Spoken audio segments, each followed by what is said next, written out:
Hey guys, in today's video we're going to be talking about what it took to detail and polish this racing sailboat, which had become, let's say, light to moderately oxidized.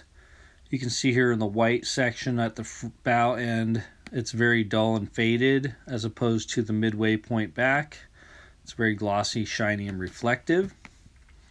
This sailboat took about, I'd say 6 to 7 hours. I don't recall exactly what it took, but basically polished all the white, then went around and polished all the yellow and red, both here on the stripes in the front down the side, as well as the oxidized stripes that are in the back of the boat as well, that I'll show a little bit later.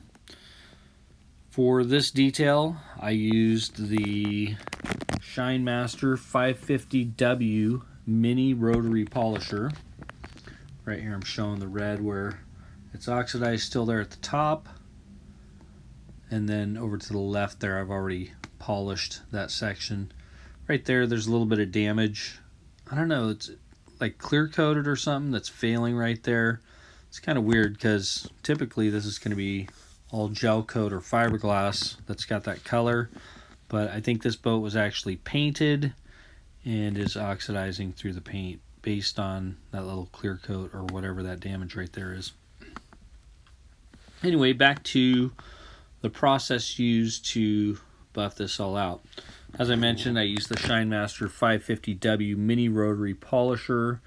I put a 1.5 inch extension on that, and then I used a 5-inch wool polishing pad. The products we use to do sailboats like this that have become oxidized are going to be Meguiar's Flagship Premium, which is a polymer sealant, and then also Meguiar's Diamond Cut, which is a compound.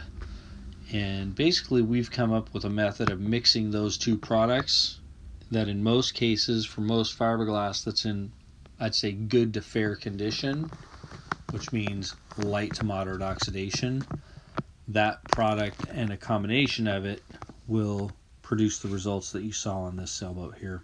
If you have any questions about that, feel free in the comments to leave a question, and answers will do the best I can to answer those questions. Thanks for watching. Have a great day.